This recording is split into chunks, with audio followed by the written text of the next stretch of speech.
As an English language arts teacher, you need to be constantly evaluating your students' reading abilities. However, you cannot accurately do so unless the reading material is appropriate for the level of your students. Thus, you need to also evaluate that reading material. If the text is too difficult, your students will struggle, which leads to frustration and could even put them off reading altogether. On the other hand, if the material is too easy, you will not get an accurate account of their ability and you won't help them move forward and learn. The teacher needs to find literature that will not only be at the right level of difficulty, but also cover the standards and interest your students. Think back to your own days in grade school. Did you ever feel forced to read a boring novel that you couldn't relate to? We all have had those experiences. The truth of the matter is there will always be students who don't enjoy reading simply because they are being forced to read. But if you choose something that is at their level, with content that is interesting, you might be able to grab the interest of most of your students. This goes a long way to getting students to take an active role in their own learning. Now let's go over some of the ways to choose the reading materials that best fit your students. The first strategy is to use readability formulas to evaluate reading materials. There are several of these formulas which consist of a kind of mathematical equation which results in the grade level of the text. For example, after using the formula for the novel A Separate Peace by John Knowles, you get a 10. That means average 10th graders will be able to read this novel without much difficulty. It's important to note there needs to be some flexibility with results of these readability formulas. In this example, getting a 10 does not mean all 10th graders will be able to read that novel easily. Also, some 10th graders will think it is way too easy. This is where you must analyze your own students and see if it's a good fit for their abilities. Ideally, you want reading material to be just a step above their level.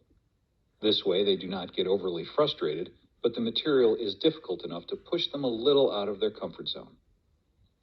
One of the most popular formulas is Fry's formula, which measures readability level from grade 1 through college. This method includes reading extracts of around 100 words from whatever novel or reading material you want to evaluate. Then you count the number of sentences and syllables in the extract. Then you find the average length of the sentences and average number of syllables. Graph these numbers on a Fry's readability graph, which will tell you the grade level of the text.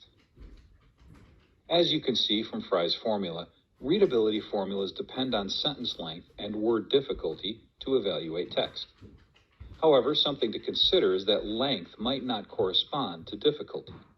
Some longer words are simple ideas, like gymnasium and Mississippi. Bear that in mind when using any readability formula. A second method to determining the reading level of a piece of writing is a cloze test.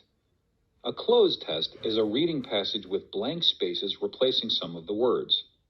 This kind of activity actually has many purposes, like evaluating a student's ability, but it can also evaluate a reading passage.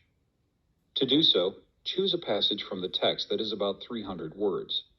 Delete about 50 words and replace them with blank spaces. Then, ask your students to fill in the blanks with the words they think should be there.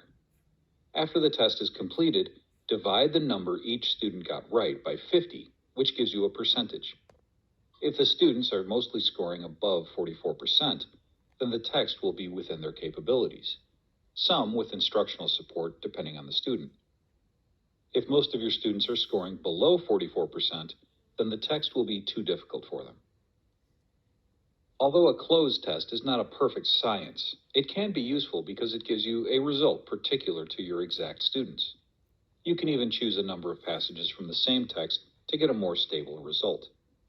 Remember, cloze tests do not really tell anything about higher level thinking or analysis.